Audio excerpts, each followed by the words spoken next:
Hello friends, আসসালামু আলাইকুম। আমি MD Jasimuddin Khandakar, check update technic চ্যানেলের পক্ষ থেকে আপনাদেরকে জানাচ্ছি ওয়েলকাম। আজকের ভিডিওতে আপনাদের সাথে শেয়ার করব how to customize theme on Google form, অর্থাৎ গুগল ফর্মের উপর আমরা কীভাবে থিম কাস্টমাইজ করতে পারি। আজকে আমরা সেই বিষয়টা দেখব। এখন আমাদের এই কাজটা করার জন্য প্রথমে গুগল ফর্ম ব্রাউজারে চলে আসি। আসার পর আমরা গুগল ফর্ম ঢোকার জন্য আমরা যদি অ্যাড্রেস বারে লিখি form.google.com লেখা ঢুকতে পারি, অথবা আমরা যদি এখান থেকে সার্চ করি গুগল ফর্ম লেখা বা গুগল ফর্ম লেখা সার্চ করে আমরা এই লিঙ্কে ক্লিক করে ঢুকতে পারি। তাছাড়া যদি আমাদের জিমেল অ্যাকাউন্টটা সাইন ইন করা থাকে তাহলে আমরা এই যে এখানে গুগল অ্যাপসে আসবো, আসার পর নিচ দিকে আসলে আমরা এই যে এখানে ফর্মে ক্লিক করে সরাসরি আমরা গুগল ফর্মে আসতে পারি। বাস আপনি আসলে হবে। বাস গুগল ফর্মে আসার পরে এখন আমাদের এখান থেকে বলছে আমরা থিম কাস্টমাইজ করবো। তাহলে আপনি বিষয়টা করার জন্য ধরুন আমরা একটা ব্ল্যাঙ্ক ফর্ম নিয়ে করতে পারি, অথবা আমাদের কোনো তৈরি করা ফর্ম থাকে তার মধ্যে করতে পারি। যেহেতু আমার ফর্ম করা আছে, এখান থেকে যে কোনো একটা ফর্ম আমি ওপেন করি। বাস আমার এই ফর্মটা এখানে নেওয়ার পরে এখন এই ফর্মের মধ্যে আমরা থিম কাস্টমাইজ করার জন্য আমরা চলে আসবো এই যে এইদিকে আসলে উপরে এই যে লেখা আছে কাস্টমাইজ থিম, আমরা এখানে ক্লিক করি। বাস ক্লিক করার সাথে সাথে এই যে থিমের মধ্যে এখানে আমরা কি করতে পারি, এখান থেকে এই যে টেক্সট স্টাইল, তারপর আমাদের কোশ্চেন টেক্সট, তো এখান থেকে কিন্তু এই বিষয়গুলো করতে পারি। তারপর আমরা হেডারে এখান থেকে আমরা চুজ ইমেজ, আমরা ইমেজ করতে পারি। তারপরে কালার চেঞ্জ, ব্যাকগ্রাউন্ড চেঞ্জ, এই বিষয়গুলো করতে পারি। তো এখান থেকে প্রথমে আমরা ধরুন এখানে হেডারের মধ্যে আমরা এখান থেকে যে এই যে ফর্মের নামটা আছে এটা মনে করেন বর্তমানে এই ফন্টে আছে, এত সাইজ আছে, কিন্তু এটা যদি চাই এখান থেকে আমি এটা ফন্টটা চেঞ্জ করে দিব, চেঞ্জ হয়ে গেল। তারপর এখান থেকে ধরেন আমি এটা যাই যদি এখান থেকে সাইজ বড় করতে পারি, ছোট করতে পারি, আপনার কত দরকার এখান থেকে আপনি সাইজ বড় ছোট করতে পারেন। বাস তারপরে এখন এটার পরে আছে কোশ্চেন, আপনি এই যে কোশ্চেন থাকবে এই কোশ্চেনগুলোর জন্য এখান থেকে আমরা এই ফন্টের পরিবর্তে আমি কোন ফন্ট দিব, ধরুন আমি কোনটা দিলাম, ধরুন এই ফন্ট দিলাম, তাহলে কিন্তু এই যে ফন্ট হয়ে গেল আমাদের কোশ্চেনের মধ্যে। তারপর এটা চেঞ্জ করে ধরুন আমি কোনটা দিলাম, এখান থেকে এটা দিলাম, তো এই যে ফন্ট চলে আসছে। তারপর এটার সাইজ আপনি কত দিবেন, আমি সাইজটা বাড়াই দিলাম, এই দেখেন আমার কোশ্চেনের সাইজগুলো কিন্তু বড় হয়ে গেল। তারপর এখান থেকে আমাদের টেক্সট, যেখান থেকে আমাদের যে টেক্সটগুলো থাকবে সেই টেক্সটের মধ্যে করতে পারি আমরা। যেমন দেখাচ্ছি এখানে আমি যাই যদি এখানে এটা দিলাম, তাহলে এখান থেকে এই যে ফর্ম ডিসক্রিপশন, তারপর ধর এই যে নিচে লেখা আছে যে টেক্সটগুলো, এই যে মানে কোশ্চেনের নিচে যে টেক্সটগুলো থাকবে তার ভিতরে কিন্তু ফন্ট চেঞ্জ হয়ে গেল। তারপর এখান থেকে যে আমরা যে সাইজ বাড়াইতে কমাইতে পারি দেখেন হয়ে গেল। বাস এইভাবে এখান থেকে আপনার যে থিমের মধ্যে টেক্সট স্টাইল, কোশ্চেনের, তারপরে টেক্সটের এখান থেকে কিন্তু আমরা স্টাইলগুলো চেঞ্জ করতে পারি। বাস এটা আমি দেখলাম। বাস তারপর এখানে পরে বলছি আমরা কি হেডার, তো আমাদের এখানে এই যে কোশ্চেনগুলো মানে ফর্মটার যে এখানে হেডারে আমরা একটা ইমেজ দিব, সেই ক্ষেত্রে আমরা চুজ ইমেজ এখানে যাব। বা যাওয়ার পরে এখন কিন্তু আমার এই যে থিমের মধ্যে এখানে ধরেন যে আপনি বিভিন্ন ক্যাটাগরির আপনি এখানে কি দেওয়া আছে, থিম দেওয়া আছে। তো এই প্রথমে ওয়ার্ক এন্ড স্কুল, এটা হচ্ছে ওয়ার্ক এন্ড স্কুলের মধ্যে এই যে বিভিন্ন টাইপের থিম দেওয়া আছে। তারপরে যে আমরা এখানে মনে করেন গেলাম কোথায়, বার্থডে, তাহলে এখানে বার্থডের জন্য যে ধরনের থিম দেওয়া আছে। তারপর আপনি নিচে আসেন পার্টি, এগুলো পার্টি রিলেটেড বিভিন্ন থিম। তো আপনার এখানে কোন ধরনের দরকার তারপরে এখান থেকে কিন্তু নিতে পারেন।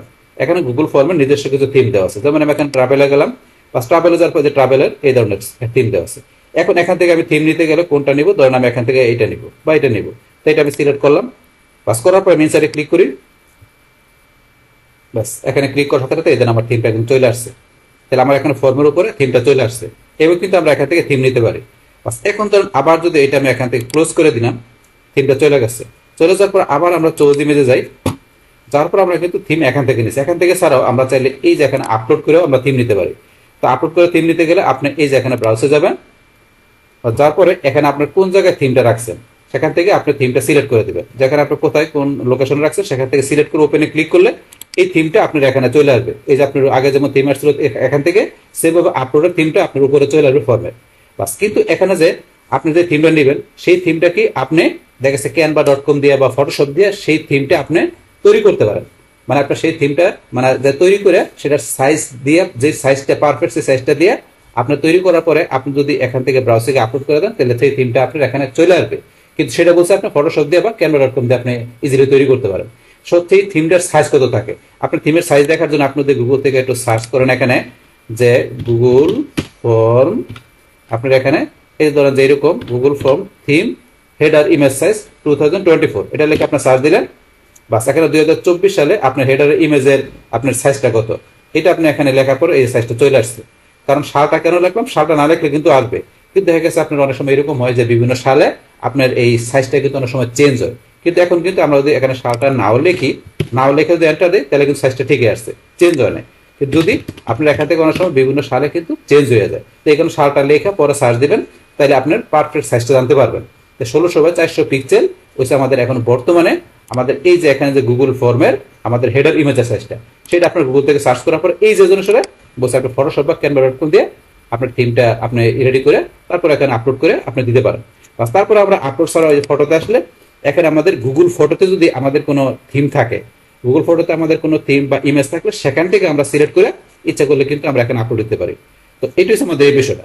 বাস তারপরে ধরুন এখান থেকে তো এগুলো আমরা জানলাম, এখন এখান থেকে তো থিম নিয়ে আমরা দেখলাম। জাস্ট এখন ধরুন আমরা এখান থেকে আবার এই থিমটা নিলাম, নেওয়ার পর আমি ইনসাইডে ক্লিক করলাম।